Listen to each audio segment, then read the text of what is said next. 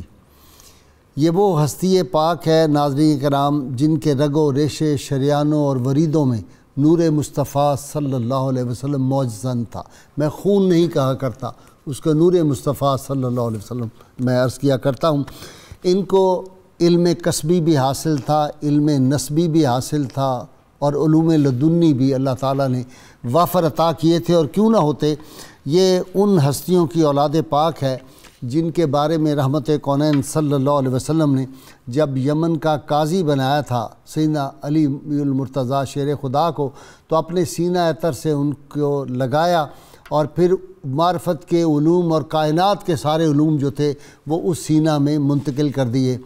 وہی علوم جو ہے ان کے علوم کے وارث اور علوم کے قاسم جو تھے وہ سیدنا پانچویں امام باقر علیہ السلام کی ذات والا صفات تھی۔ ناظرین کرام، وہ امام باقر کو یہ عظمت و رفتیں کیوں نہ ملتی جن کے جو بڑے تھے سیدنا علی المرتضیٰ شیر خدا، ان کو رحمت کونین صلی اللہ علیہ وسلم نے جب فتح مکہ کے وقت اپنے کندھوں پہ اٹھایا، اور ان کا کہ ساق عرش سے میرا ہاتھ جو ہے وہ چھو رہا ہے، اور تحت الثری تک میری نظر جا رہی ہے۔ وہ سارے علوم کے وارث جو ہوں گے ان میں پھر کون سی کمی رہ جاتی ہے؟ اسی لیے وہ جو شاہ روم تھا، اس کا جو بڑا غرور اور کبر تھا اپنی معاشیات کے حوالے سے، وہ کس طرح زمین بوس ہوا، یہ میرے اسکالر حضرات آج آپ کے سامنے بیان کریں گے۔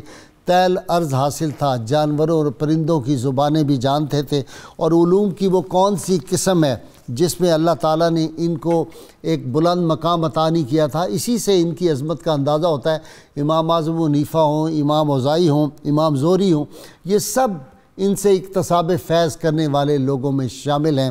ناظرین کرام، جرت، ہمت اور آپ کی وہ جو جرت ہے اس وقت کے ظالم بادشاہوں کے درباروں میں کلمہ حق کہنے کی، حیران ہو جاتا ہے آدمی۔ اور خود فرمایا کرتے تھے کہ رسول اللہ کی اولاد جو ہے یہ علم الہی کے دروازے ہیں، ہم اہل بیت اطہار علم الہی کے دروازے ہیں، رضا الہی تک پہنچنے کے ہم راستے ہیں، اور جنت کی طرف لے جانے والے ہیں۔ وہ مجھے حدیث پاک یاد آتی ہے کہ جو خطبہ حجۃ الوداع میں فرمایا تھا کہ دو چیزوں کو تم تھام کے رکھنا، ایک اللہ کی کتاب اور ایک میرے اہل بیت۔ تو یقیناً جو اہل بیت کا دامن تھام لیتے ہیں وہی جنت کے حقدار بنتے ہیں۔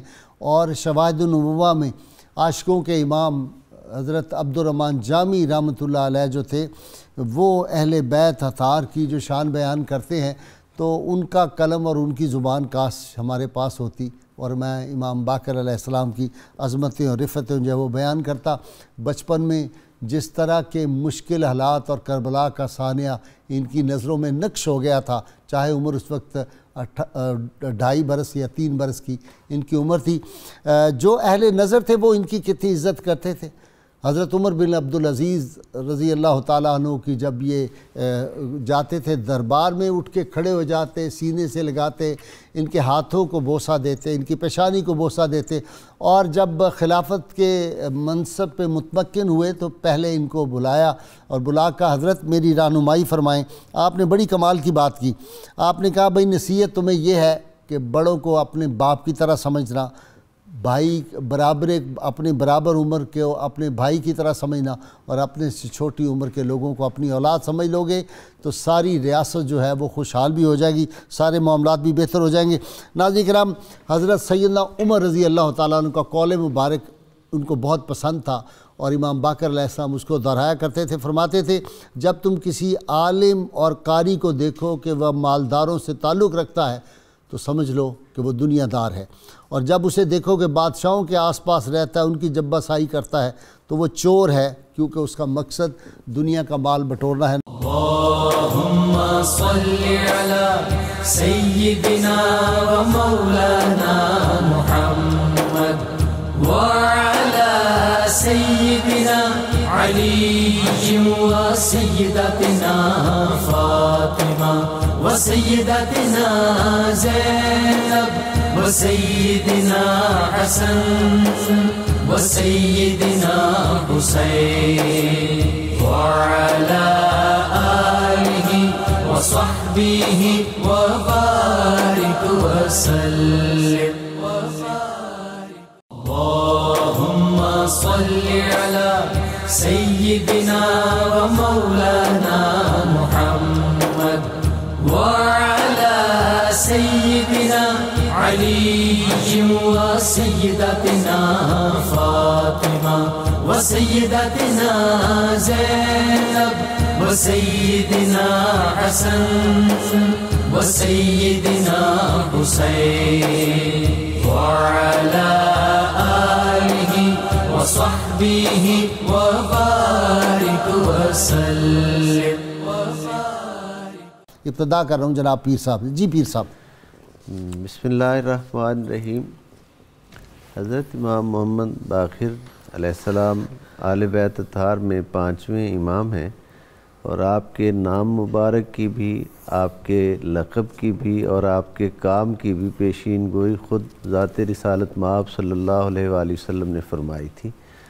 1 رجب 57 ہجری آپ کا یوم ولادت ہے، اور اس اعتبار سے 1384 آج یوم ولادت آپ کو اور آپ کے ذریعہ سے تمام ناظرین و سامعین کو بہت زیادہ مبارک ہو. حضرت امام محمد باقر علیہ السلام کا جو اللہ تعالیٰ نے تمام اوصاف سے آپ کو نوازا تھا، حضرت داتا گنج بخش علی اجویری علیہ رحمت کشف المحجوب میں آپ کا تذکرہ 8ویں باب میں کرنے سے پہلے ایک جملہ فرماتے ہیں کہ اہل بیت نبوت طہارت ازلی میں ایک خاص مقام رکھتے ہیں جو انہی کے ساتھ مخصوص ہے. طہارت ازلی، کیا ازلی، خوبصورت لفظ بولا ہے. واہ واہ واہ. جو انہی کے لیے مخصوص ہے وہ ایک خاص مقام رکھتے ہیں. تو یہ طہارت ازلی ہی تمام کمالات کا باعث ہے. اہل نظر سمجھتے ہیں کہ جتنی طہارت ازلی کسی کو نصیب ہوتی ہے، جتنی قلب و نظر کی پاکیزگی نصیب ہوگی، اتنا ہی پاک پروردگار کا قرب جو ہے وہ نصیب ہوگا.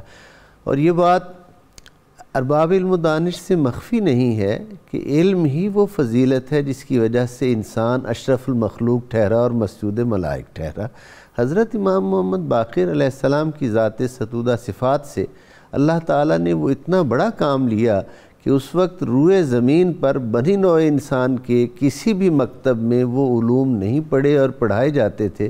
کسی دانشگاہ میں، کسی یونیورسٹی میں جو آپ نے مسجد نبوی میں بیٹھ کر جن علوم کو پڑھانا شروع کیا اور تشریحات کرنا شروع کی، اور انسانیت کو اس دور میں وہ شعور و آگہی عطا کیا جو حضور صلی اللہ علیہ وآلہ وسلم کی بشارت کا مظہر بن کر سب کے سامنے آیا. یہ فیضان نظر تھا یا کہ مکتب کی کرامت تھی.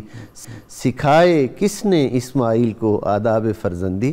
وہ حضور علیہ السلام کے فیض نظر کی برکت سے آپ نے تمام علوم کو اس طرح کھنگالا، اس طرح ان میں سے معارف نکالے کہ آپ کا لقب باقر مشہور ہوا. باقر کا آسان معنی کیا جائے تو وسعت والا، یعنی آپ سے علم کو اتنی وسعت ملی جس وجہ سے لوگوں نے آپ اور کی شان علم کے موتی جو ہیں وہ بحر العلوم سے نکال غواصی کر کے غوطہ زن ہو کے جواہر نکالتے اور نکال کر متلاشیان حق جو ہیں ان کو عطا فرماتے، فیضیاب کرتے ہوں. فیضیاب کرتے. جی ڈاکٹر نوید اظہر صاحب، وہ زین العابدین کی جاگتی تصویر دنیا میں، ریاض احمد قادری ہمارے یہاں آتے ہیں، شاعر بہت اچھی بات لکھی.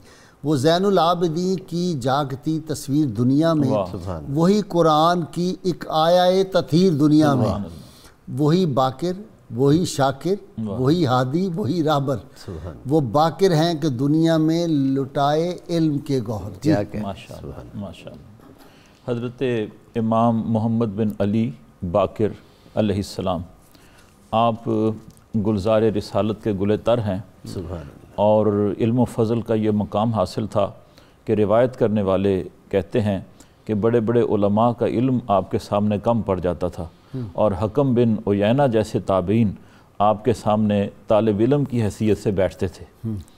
آپ مدینہ منورہ کے تابعین میں سے ہیں، اور حصول برکت کے لیے میں وہ واقعہ بھی عرض کر دیتا ہوں کہ حضرت جابر بن عبداللہ انصاری رضی اللہ تعالی عنہ سے آپ کی ملاقات ہوئی، اور آپ نے ان کو سلام کیا، تو حضرت جابر بن عبداللہ انصاری ضعف پیری کے عالم میں تھے اور ان کی بینائی زائل ہو چکی تھی، تو انہوں نے پوچھا کہ آپ کون ہیں؟ لمبی عمر پائی انہوں نے۔ جی ہاں، لمبی عمر تھی، تو پوچھا آپ کون ہیں؟ تو امام صاحب نے اپنا تعارف ارشاد فرمایا، تو وہ بہت خوش ہوئے، فرمانے لگے کہ رسول اللہ صلی اللہ علیہ وسلم نے ایک مرتبہ مجھے فرمایا تھا کہ تمہاری ملاقات میرے ایک بیٹے سے ہوگی، اسے میرا سلام کہنا، اور آپ کی شان میں یہ فرمایا تھا کہ اللہ اس کو انوار عطا کرے گا اور وہ دین اسلام کی خوب ترویج و اشاعت کرے گا۔ تو امام باقر نے جواباً ارشاد فرمایا کہ حضور صلی اللہ علیہ وسلم کو بھی میرا سلام پہنچے۔ واہ، ان کے ہاتھ کو بوسے بھی دیے؟ بوسے دی، وہ صحابی رسول ہاں جی، ان کے ہاتھوں کو بوسے دیے تو بڑے حیران ہوئے۔ حضرت جابر نے ہاتھ کو بوسہ دیا اور قدم بوسی کی کوشش کی، تو آپ فوراً پیچھے ہٹ گئے کہ آپ تو صحابی رسول ہیں۔ تو صحابہ کی عزت اور عظمت بھی کوئی اہل بیت سے سیکھی۔ سبحان اللہ، سبحان اللہ، صحابہ اور اہل بیت کے درمیان جو مودت تھی، جو گہری الفت کا رشتہ تھا، یہ تو محتاج بیان ہی نہیں ہے۔ ڈاکٹر نوید اظہر، یہاں میں ایک بات پھر دہراؤں، پہلے میں نے کہا تھا قرآن حکیم کی کوئی بات قیامت اور بعض قیامت بھی غلطی ہو سکتی ہے، جو قرآن حکیم نے فرما دیا رحماء بینہم، سبحان یہ غلط کیسے ہو سکتا ہے؟ سبحان اللہ، سبحان اللہ، یہ رسول اللہ صلی اللہ علیہ وسلم کے براہ راست شاگردوں کی جماعت ہے۔ ان کے اندر خامی نکالنا رسول اللہ کے اندر خامی نکالنے کی کوشش ہے۔ تربیت مصطفیٰ پہ حرف آئے گا تربیت اگر ان کے بارے میں کوئی بات کرو۔ تربیت یافتہ لوگ، یہ وہ لوگ ہیں جن کا تزکیہ حضور نے کیا ہے، واہ واہ، تو ان کے اندر خامی کیسے نکالی جا سکتی ہے؟ یہ تو ڈائریکٹ ناموس رسالت پر حملہ ہے۔ بہت اچھا، بہت ہی اعلیٰ بات کی آپ۔ اور امام باقر علیہ السلام کے کچھ تفسیری نکات بھی روایت کیے گئے ہیں، اور آپ کے علم و فضل کے کچھ اقوال بھی، ملفوظات بھی، اگرچہ بہت زیادہ نہیں ہیں، لیکن ان سے آپ کے قد کاٹ کا علمی مقام و مرتبے کا اندازہ ہوتا ہے۔ ڈاکٹر یہ اس لیے زیادہ نہیں ہے، ملوکیت آپ کو پتہ ہی ہے، اور پھر جس طرح کے وہ ظالم لوگ تھے وہ تو پابندیاں تھیں نا۔ ایک چیز جو خصوصیت ہے اہل بیت اطہار کی، وہ یہ کہ وہ منہاج نبوت پر چلتے ہوئے لوگوں کو آخرت کی طرف متوجہ کرتے ہیں۔ ٹھیک، اور یہی ایک خوبی جو ہے امام باقر کی تعلیمات میں اور آپ کے ملفوظات میں ہمیں نظر آتی ہے۔ مثال پر فرمایا لوگوں سے کہ دنیا میں جو لوگ غربت کے عالم میں بسر کرتے ہیں اور قناعت کرتے ہیں اور آخرت کی جزا چاہتے ہیں، ان لوگوں کے بارے میں اللہ تعالیٰ قرآن میں فرماتے ہیں کہ اولئک یجزون الغرفۃ بما صبروا، قیامت کے دن ان لوگوں کو جنت کے اونچے بالا خانوں پر بٹھایا جائے گا ان کے صبر کے نتیجے میں۔ یہ اس صبر کی بات ہے جو دنیاوی تکلیفات پر مومنین کرتے ہیں۔ اچھا ڈاکٹر مجاہد، ایک بات یہ ڈاکٹر نوید نے چھیڑ دی، اہل بیت اطہار رحمت کونین صلی اللہ علیہ وسلم سے زیادہ صابر و شاکر کون ہو سکتا ہے؟ بے شک، اور ان کی اولاد پاک میں سب میں ہم نے دیکھا ہے، یعنی کربلا کا ثانیہ ہے امام زین العابدین کا، سیدہ زینب کا، سیدہ ام کلثوم کا، یہ صبر ہی صبر نظر آتا ہے۔ جی ایسے ہی ہے جی، سارے ائمہ کرام میں۔ جی بالکل ایسے ہی ہے۔ تو صبر تو ان کی وراثت ہے جو سید عالم صلی اللہ تعالیٰ علیہ وسلم سے انہیں عطا ہوئی تمام ائمہ کرام کو۔ امام باقر علیہ السلام کا دیکھیے کہ ابھی عمر مبارک جو ہے تقریباً 3-4 برس ہے، اور سفر کی جو صحبتیں ہیں وہ برداشت کرتے ہیں، پھر جو میدان کربلا میں جاتے ہیں اور سارا جو منظر ہے وہ اپنی آنکھوں سے دیکھا، اور وہ یاد ہے۔ ہاں جی جی، 3-2.5 سال کے بچے کو وہ سارے واقعات ازبر ہیں۔ جی جی، خود انہوں نے فرمایا کہ مجھے ایک ایک منظر اور ایک ایک واقعہ جو ہے حفظ ہے اور ازبر ہے، اور میں بیان کرنے کی طاقت بھی رکھتا ہوں۔ اس کے بعد جو ہے قید و بند کی صحبتیں بھی برداشت کرتے ہیں، اور اتنی زیادہ مشقتیں، تکالیف اور مصائب، اور اس کے باوجود جہاں پہ آپ یوں کہہ لیجئے کہ جہاں پہ ہم لوگوں کے لیے صبر کرنا دشوار ہے، یہ وہ نفوس قدسیہ ہیں، وہاں پر شکر کیا کرتے تھے۔ کوئی حرف شکایت لبوں تک نہیں پہنچا۔ جی ایسے ہی ہے، ادا ہونا نہیں، میں کہہ رہا ہوں لبوں تک نہیں پہنچا. جی ایسے ہی. اور باقی جو ان کو مصائب اور تکالیف میں مبتلا کرنے والے ہیں، ہم تاریخ کا اگر مطالعہ کریں تو یہ ہمیں معلوم ہوتا ہے کہ وہ بھی انہی کے محتاج تھے. کوئی مسئلہ درپیش ہوتا جی کوئی مسئلہ درپیش ہوتا تو انہی سے پوچھا کرتے تھے، اور بہت سے علمی سوالات اور معاملات میں ان سے رہنمائی لیا کرتے تھے. ہشام بن عبد الملک نے آپ سے ایک دفعہ پوچھا کہ یہ بتائیے کہ جب میدان محشر جو ہے وہ قائم ہوگا تو اس وقت ایک لمبا عرصہ ہے ہر ایک کے لیے اس کے اعمال کے مطابق، تو اس وقت لوگ جو ہیں اہل محشر کیا کھائیں پئیں گے؟ تو آپ نے فرمایا کہ وہاں میوہ دار درخت ہوں گے جن سے وہ پھل کھائیں گے. تو اب اس نے طنز کے طور پہ ایک اور سوال پوچھ لیا. اس نے کہا کہ جب بندہ مصیبت اور تکلیف میں ہوتا ہے وہ تو کھانا بھول جاتا ہے، تو آپ یہ کیسے فرما رہے ہیں؟ تو آپ نے فرمایا آپ نے قرآن نہیں پڑھا، قرآن پاک میں ہے کہ جو اہل جہنم ہیں وہ اہل جنت سے کہیں گے کہ آپ اپنی نعمتوں میں سے، میووں میں سے اور کھانے پینے میں سے کچھ ہمیں بھی دے دیں. تو یہ تو قرآن کریم سے ثابت ہے. بہرحال آپ کے علمی قد کاٹ کا اندازہ یہاں سے بھی ہوتا ہے کہ امام اعظم جنہیں ہم کہتے ہیں وہ بھی امام باقر کے سامنے آ کر زانو تلمس طے کرتے ہیں. کی بات کر رہے ہیں، قد کاٹ کا لفظ بہت چھوٹا ہے، ان کی عظمت اور رفعت، عظمت اور رفعت، جی بالکل کوہ صفا ہے نا علم و حکمت. جی ایسے ہی. تو قد کاٹ تو ہم عام اپنے معاشرے میں علمی حوالے سے. تو امام ابو حنیفہ ان کی بارگاہ میں جب آتے ہیں تو کیا آ کر عرض کرتے ہیں، جب کچھ سوال پوچھنا ہوتا ہے تو کہتے ہیں کہ آپ جو ہے مسند نشین ہو، اونچی جگہ پر تشریف فرما ہو، جلوہ گر ہوں، اور میں آپ کی بارگاہ میں ویسے ہی بیٹھنا چاہتا ہوں جیسے نبی کریم صلی اللہ تعالیٰ علیہ وآلہ وسلم کی بارگاہ میں صحابہ اکرام اور خادمین بیٹھا کرتے تھے. سبحان اللہ. کیونکہ آپ نائب رسول ہیں، آپ خوشبو رسول ہیں، اور آپ نور مصطفیٰ کے امین ہیں، اور ان کی بارگاہ میں بیٹھتے اور پھر سوالات پوچھتے. ایک بار آپ نے پوچھا کہ یہ جو آیت ہے ثم لا تسألن یومئذ عن النعیم، اس کا کیا مطلب ہے؟ تو امام باقر نے فرمایا کہ پہلے آپ بھی جواب دیجئے. تربیت کا انداز تھا. تو امام ابو حنیفہ نے فرمایا جو ظاہراً تفسیر ہے وہ تو یہی ہے کہ مختلف جو نعمتیں ہیں، تندرستی ہے، وقت ہے، اور باقی جتنی نعمتیں ہیں ان کے بارے اللہ تعالیٰ قیامت کے دن سوال فرمائے گا. تو امام باقر نے فرمایا کہ یہ تو بڑی لمبی بات ہو گئی، اگر اس کو مختصر کریں تو یوں کہہ لیں کہ اس سے مراد ہم اہل بیت ہیں. اور دوسرا سوال جو امام ابو حنیفہ نے پوچھا وہ یہ تھا کہ ہدہد کے بارے بتائیے. تو امام باقر نے فرمایا کہ ہدہد جو ہے وہ اس کو اللہ تعالیٰ نے اتنی بصیرت دی ہے کہ وہ اڑتا ہوا زمین کے نیچے پانی کو دیکھ لیتا ہے. تو امام ابو حنیفہ نے عرض کیا کہ حضور آپ پہ قربان جاؤں. ہدہد کی بات کر رہے ہیں. جی پرندہ جو ہے ہدہد کی. جی ہدہد پرندہ. آپ کے منہ سے حدود نکلا ہے، میں اس لیے پریشان ہو رہا ہدہد جو پرندہ ہے اس کی بات کر رہا ہوں. جی تو وہ فضا میں اڑتا ہوا جو ہے زمین کے نیچے پانی کو دیکھ لیتا ہے. تو امام ابو حنیفہ نے عرض کیا میں آپ پر قربان جاؤں، فضا میں اڑتے ہوئے وہ زمین کے نیچے پانی دیکھ لیتا ہے لیکن زمین پر پڑا ہوا اسے جال نظر نہیں آتا. تو امام باقر نے فرمایا کہ وہ جو ہے اس کی تدبیر ہے جو اللہ تعالیٰ نے اسے عطا فرمائی ہے، شان ہے، لیکن یہ اس کی تقدیر ہے. تو جب تقدیر کا جال پڑتا ہے تو انسان جو ہے وہ کچھ نہیں کر سکتا. یہ سلمان علیہ السلام سے بھی ہوا تھا نا مکالمہ، ہماری تفسیر کی کتابوں میں ہے. مولانا روم نے کہا کہ مجھے بھی ساتھ لے چلو. ہدہد نے کہا، انہوں نے کہا جی کیسے؟ انہوں نے کہا جی کہ وہ اگر زمین کی تہہ میں پانی کا قطرہ ہو تو میں فوج کے لیے بتا دوں گا. تو کوا پاس کھڑا تھا، اس نے کہا جناب یہ پانی تو تحت الثری تک دیکھ لیتا ہے تو جال شکاری کا نظر نہیں آتا. تو سلیمان علیہ السلام نے اسے فرمایا دیو بھائی جواب. تو ہدہد نے کہا جی وہ میری تقدیر ہے، تقدیر کے آگے کچھ نہیں چلتا. جی حضرت امام محمد باقر علیہ السلام کے بارے میں کشف المحجوب سے میں عرض کر رہا تھا. حضرت عطا گنج بخش علی جویری علیہ رحمت فرماتے ہیں کہ آپ نے سورہ بقرہ کی مشہور آیت فمن یکفر بالطاغوت ویؤمن باللہ فقد استمسک بالعروۃ الوثقی، ہاں جی، اس کی تفسیر کرتے ہوئے آپ نے فرمایا کہ وہ تیرا طاغوت کیا ہے جو تجھے یاد الہی سے غافل کرتا ہے، وہی تیرا طاغوت ہے. جو تجھے یاد الہی سے، یعنی طاغوت کسی ایک چیز کی کو سمبل کے طور پہ نہیں کہا جا سکتا کہ فلاں چیز ہے، جو بھی تجھے مشاہدہ حق سے روکے وہی تیرا طاغوت ہے. اس لیے مشاہدہ حق ہی مومن کا ازلی مقام ہے اور مومن کو اسی کی طرف صحیح اور کوشش جو ہے وہ کرنی چاہیے. حافظ عماد الدین ابن کثیر علیہ رحمت فرماتے ہیں کہ آپ کو آپ کے ہم عصر علماء نے البدایہ والنہایہ میں آپ کے علمی کاوشوں کو بیان کرتے ہوئے فرمایا کہ آپ کو آپ کے ہم عصر علماء نے سید الفقہاء الحجاز کا لقب جو ہے وہ دیا، اور یہ لقب اتنا مشہور ہوا.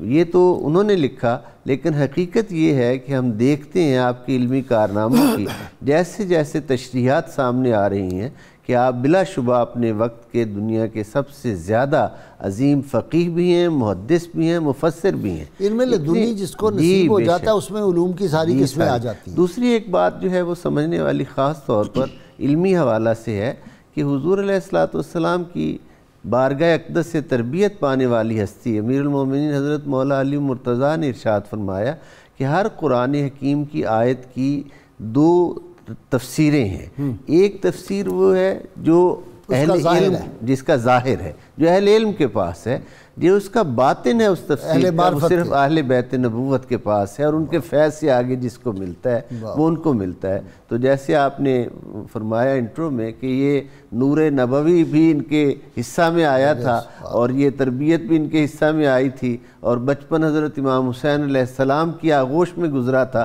جو خود محبوب خدا ہیں صلی اللہ علیہ وآلہ وسلم، جو ان کی آغوش میں 2.5 سال کی تربیت آپ نے پائی، اور پھر اپنے والد گرامی کی بارگاہ اقدس میں تربیت پائی۔ ہم آج طریقہ تدریس دنیا میں اگر دیکھا جائے تو یہ ہے کہ شاگرد مختلف علوم کے لیے مختلف اساتذہ سے اکتساب فیض کرتے ہیں، لیکن حضرت امام محمد باقر علیہ السلام کی عظمت اور شان یہ ہے کہ آپ کی بارگاہ اقدس میں مضامین بھی بدلتے تھے، طلبہ بھی بدلتے تھے، استاد ایک ہی ہوتا ہے۔ اللہم صلی علی سیدنا و مولانا محمد وعلی سیدنا علی و سیدتنا فاطمہ و سیدتنا زینب و سیدنا حسن و سیدنا حسین وعلى آله وصحبه وبارك وسلم اللهم صل على سيدنا ومولانا محمد وعلى سيدنا علي وسيدتنا فاطمة وسيدتنا زينب وسيدنا حسن وسيدنا حسين وعلى آله وصحبه وبارك وسلم۔ جی مجاہد، کرامات تو بڑی معمولی چیزیں، ان کے گھر کے کھلونے ہیں کرامات۔ جی ایسے ہی، لیکن یہ کثیر الکرامت تھے۔ علامہ نبھانی نے لکھا کہ جو معجزہ ہوتا ہے، علامہ یوسف نبھانی رحمۃ اللہ، کیا عشق رسول تھا جی، کیا یاد کرا دیا، بہت بڑی شخصیت۔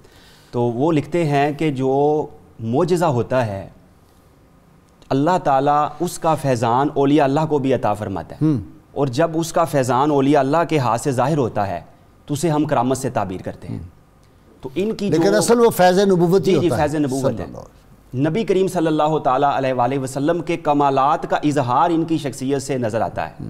جیسے ایک شخص آپ کی بارگاہ میں آ کر اس نے کہا کہ اللہ پر بندے کا حق کیا ہے۔ ایک دفعہ سوال پوچھا، آپ نے منہ پھیرا، مطلب 3 دفعہ یہ سوال ہوا۔ اس کے بعد آپ نے فرمایا کہ میرا حق اللہ پر یہ ہے کہ اگر میں درخت کو بلاؤں تو وہ بھی میری خدمت میں حاضر ہو جائے۔ ابھی یہ فرمانا تھا کہ درخت کو حرکت ہوئی، تو آپ نے اشارہ فرمایا کہ بس اتنا ہی کافی ہے، وہ سمجھ گیا۔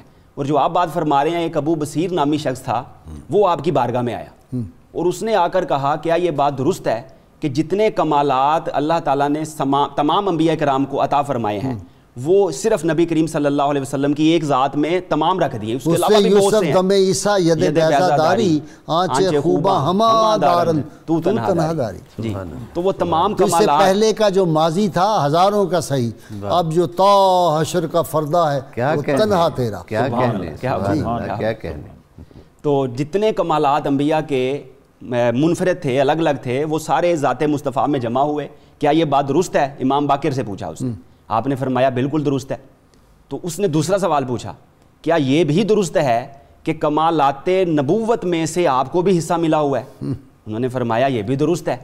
تو اس نے کہا اچھا پھر تو آپ اندھوں کو شفا یاب بھی کر لیتے ہوں گے، کیونکہ حضرت سیدنا عیسیٰ علیہ السلام کا معجزہ ہے۔ صحیح۔ تو آپ نے فرمایا بالکل، وہ اصل میں نابینا تھا، تو وہ آگے ہوا، اس نے کہا کہ مجھے پھر شفا عطا فرمائے۔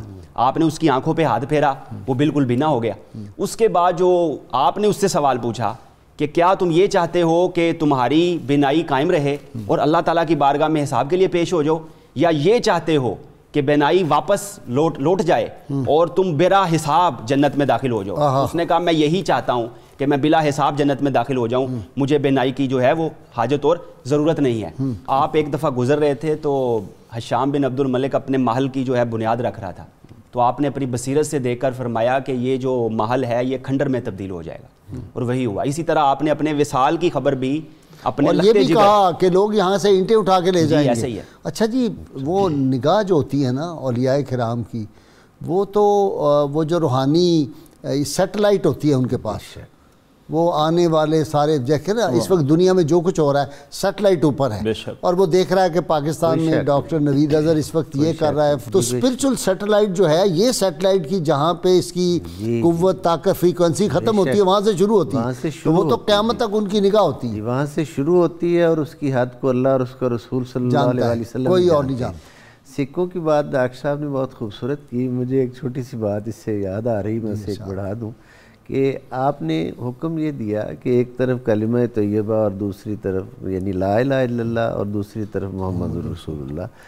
صبح نور کا جو پیغام آپ ہر روز دیتے ہیں کہ صرف لا الہ الا اللہ پاکستان کا مطلب نہیں ہے, بلکہ لا الہ الا اللہ محمد رسول اللہ. تو اچھا, حضرت امام آپ نے سکھوں کی بات کی, ڈاکٹر صاحب نے کی نا, سکھوں کی بات بھی سن لیں. سکھ جو سکہ جو کی بات کی آپ نے, سکھوں کی بات بھی سن لیں. بابا گرو نانک جو تھے, ان کا جو جبہ ہے, آپ کو پتہ ہے اس کے سامنے آیت الکرسی ہے, اس پہ وہ کڑھائی کی ہوئی, اور پیچھے چاروں کل ہیں. بے شک, اور یہ جبہ وہ پہنتے تھے خاص, بہت زیادہ عقیدت انہیں. میں نے کہا سکھوں کی بات ہے تو سکھوں کی بات بے شک, بہت خوب. حضور علیہ السلام کی بارگاہ بے کس پناہ سے جو انہیں عقیدت ہے کہ انہوں نے حضور کے نام مبارک کی عادات 92 اس پر نام و جسبت کا 154 داؤ لگاؤ, وہ اس پہ پورا قطع کہا ہے انہوں نے, دور لا کے 5 کیجیو, پیچھے بھوگ لگاؤ وغیرہ وغیرہ. جی 92 عدد جو ہے دوسری طرف ہم چلے جائیں گے, اس لیے میں نے کیا. تو یہ جو یہاں سے ہر روز جو پیغام دیا جاتا ہے, یہ فیض ہے حضرت امام محمد باقر علیہ السلام کے اس وقت کا. امت مسلمہ کو یہ پیغام ہے کہ فقط توحید اس وقت تک قابل قبول نہیں ہے جب تک اس کے ساتھ رسالت کا اقرار نہ کیا جائے.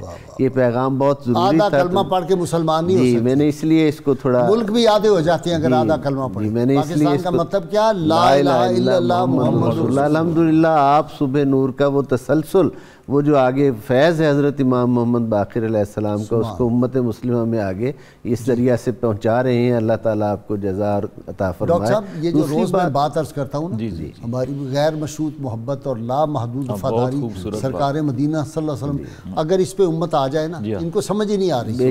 انہوں نے اپنی محبتیں, عقیدتیں کہیں اور جوڑ لی ہیں, کہیں ادھر جوڑ لی ہیں, اسی وجہ سے ساری تباہی ہو رہی ہے, برباد, اور اختلافات بڑھ رہے ہیں, اختلافات بڑھ رہے ہیں. اگر غیر مشروط محبت لا محدود وہاں ہوگی تو کام ایک ہی ہے, وہ راستہ ہی ایک ہے. جی دوسری آپ کی بات مکمل ہے. دوسری بات جو فرما رہے تھے, آپ فرما رہے ہیں کہ وہ حضور علیہ السلام کی ذات اقدس کے حوالہ سے بعض لوگ ایسا کہتے ہیں, تو بہت ہی کامن سینس سے یہ سمجھنے والی بات ہے کہ قرآن حکیم پچھلی تمام کتابوں کا جامع, تو صاحب قرآن کی عظمت جو ہے وہ کیسے ان اوصاف کی جامع نہیں ہوگی, بلکہ حقیقت تو یہ ہے کہ انبیاء علیہ السلام کو جو فیض ملا ہے وہ حضور علیہ السلام کی ذات ڈاکٹر نوید نے وہ پڑھا ہوگا علامہ اقبال کا کہ یہ جتنے آئے 1,24,000 انبیاء کرام, وہ کہتا ہے کہ it was Muhammad was in کیا رسول اللہ صلی اللہ علیہ وسلم وہ تکمیل کے مراحل میں چل رہا تھا, محمد واز ان میکنگ صلی اللہ علیہ وسلم. یہ جو ذات رسالت مآب صلی اللہ علیہ وسلم, یہ نور مصطفیٰ ہی سارا چل رہا, یاد نور مصطفیٰ اورا بہاس یا ہنوز اندر تلاش مصطفیٰ. محمد واز ان میکنگ, یہ اصل میں لفظ ہے. آقا صلی اللہ علیہ وآلہ وسلم تو اصل کائنات ہیں, اور ہم اولاد آدم ہیں, جبکہ حضور فخر آدم ہے علیہ السلام. آپ کی ذات پاک جو ہے. جی ڈاکٹر نوید حضرت, آپ کی بات مکمل ہو گئی مکمل, آپ شروع فرمائیں. نہیں, پیر صاحب دور سے آتے ہیں, بات تو ایک ہی ہے, کوئی بھی کرے. تو شکریہ. جو امام باقر علیہ السلام کی شخصیت ہے, اس نے لوگوں کو ہدایت دی اور آخرت کی طرف متوجہ کیا. آپ گزر رہے تھے ایک مرتبہ بادشاہ وقت حشام بن عبد الملک کے محل کے پاس سے، تو فرمایا دنیا کی یہ حیثیت ہے کہ ایک دن اس کی بنیادیں کھود دی جائیں گی اور یہ کھنڈر میں تبدیل ہو جائے گا۔ تو لوگ کہنے لگے کہ بادشاہ کے محل کو کون کھنڈر میں تبدیل کر سکتا ہے، کون ٹچ کر سکتا ہے؟ یہ ایسے ہی انہوں نے فرما دیا دنیا کی بے ثباتی کے بارے میں۔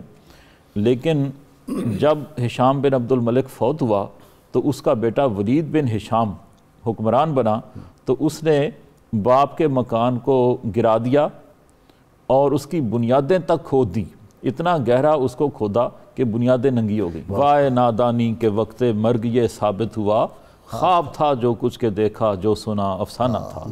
اور نذیر اکبر آبادی کا بڑا خوبصورت شعر ہے، کہتے ہیں کہ جس کام کو جہان میں آیا تھا تو نذیر، خانہ خراب تجھ سے وہی کام رہ گیا۔ تیرا مقصد تخلیق تو کوئی اور تھا۔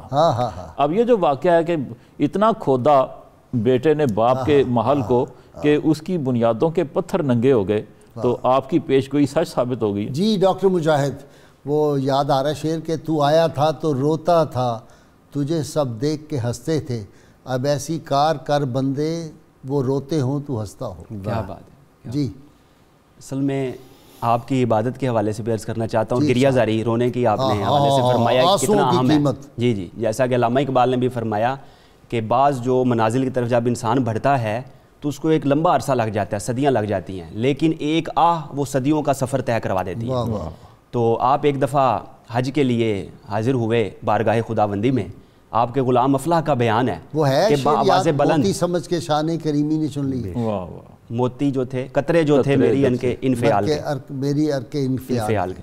جی، تو آپ کے غلام افلاح کا بیان ہے، وہ کہتے ہیں کہ جب آپ طواف کر رہے تھے اور ساتھ گریہ زاری جاری تھی اور بآواز بلند گریہ فرما رہے تھے، تو میں نے عرض کیا، غلام کہتا ہے کہ حضور لوگ آپ کی طرف متوجہ ہیں، ذرا گریہ آہستہ کیجئے۔ تو آپ نے فرمایا کاش خالق کائنات بھی میری جانب متوجہ ہو جائے تو میری بخشش کا وسیلہ اور ذریعہ بن جائے۔ تو 7 سال کی عمر میں جو ہے وہ آپ نے حج کر لیا تھا۔ تو اس طرح مطلب اسی طرح حضرت داتا گنج بخش نے کشف المحجوب میں آپ کی مناجات ذکر کی ہیں جو بہت زیادہ طویل ہیں۔ تو یہ ہستیاں جو ہمیں یہی سبق اور درس دیتی ہیں کہ انسان عظیم ہے ہی وہی جو بارگاہ خداوندی میں جھکتا ہے، جتنا وہاں جھکتا ہے اتنا ہی وہ عظیم ہوتا چلا جاتا ہے۔ اور بعض بزرگوں کے کلام سے یہ چیز میں نے کشید کی ہے کہ اگر آپ کو کوئی مشکل پیش آئے تو شاہ مشکل کشا کے وسیلے سے اللہ کی بارگاہ میں مشکل کے لیے عرض کریں، اور اسی طرح کوئی مصیبت ہے تو وہ پھر حضرت امام حسین جو سلطان کربلا ہیں ان کے وسیلے سے، اور اگر عبادت پر استقامت چاہتے ہیں تو امام زین العابدین کے وسیلے سے دعا کریں، اور اگر علم کی خیرات چاہیے تو امام باقر جو باقر علم ہدا ہے ان کے وسیلے سے، جی باقر العلوم ہیں، ان کے وسیلے سے دعا کریں۔ اللہم صلی علی سیدنا و مولانا محمد وعلی سیدنا علی و سیدتنا فاطمہ و سیدتنا زینب و سیدنا حسن و سیدنا حسین وعلی آلہ وصحبہ وبارک وسلم۔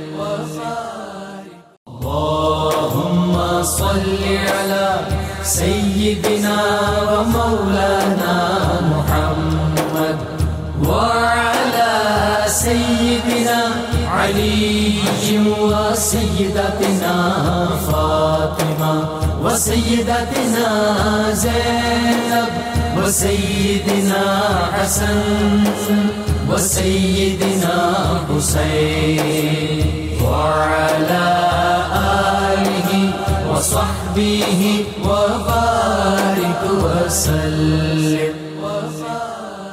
کتاب الشفا سے نسخے کا وقت ہو گیا جی۔ پتے کی پتھری کا یہ علاج ہے۔ اگر کسی شخص کو پتے میں پتھری ہو تو وہ سورہ بقرہ کی آیت نمبر 74 141 بار پڑھ کر آب زمزم پر دم کر کے مریض کو پلائیں، انشاءاللہ اس مرض سے شفا ملے گی۔ شرط یہ ہے کم از کم 11 مرتبہ کوئی بھی درود پاک جو آپ کو آتا وہ ضرور پڑھے۔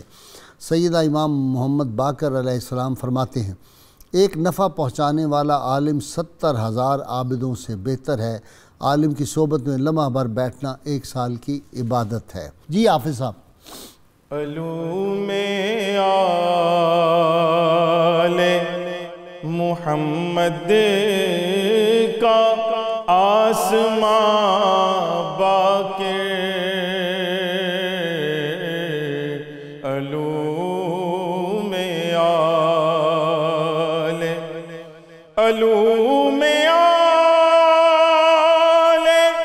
محمد کا آسمان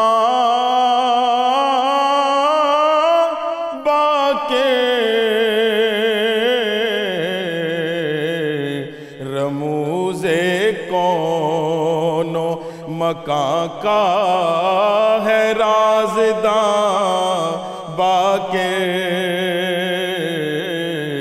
رموز کون و مکان کا ہے رازداں باقر، علوم آل اور پہنچ نہ پائیں گے افکار اس کے ساحل تک، پہنچ نہ پائیں گے افکار اس کے ساحل تک، فضیلتوں کا ہے ایک بحر بے کراں باقر، فضیلتوں کا ہے ایک بحر بے کراں باقر، رموز کون اور بکھرتے جاتے ہیں شیروں میں نور کے جلوے، بکھرتے جاتے ہیں شیروں میں نور کے جلوے، ہے آسمان تخیل کی کہکشاں باقر، ہے آسمان تخیل کی کہکشاں باقر، رموز کون و مکان کا ہے رازداں باقر، علوم آل محمد کا آسمان باقر، رموز کون اور علی کا روپ ہے یہ منبر سلونی پر، دیار جہل میں ہے علم کی اذان باقر، دیار جہل میں ہے علم کی اذان باقر، اللہم صلی علی سیدنا و مولانا محمد وعلى سيدنا علي وسيدتنا فاطمة وسيدتنا زينب وسيدنا حسن وسيدنا حسين وعلى آله وصحبه وبارك وسلم.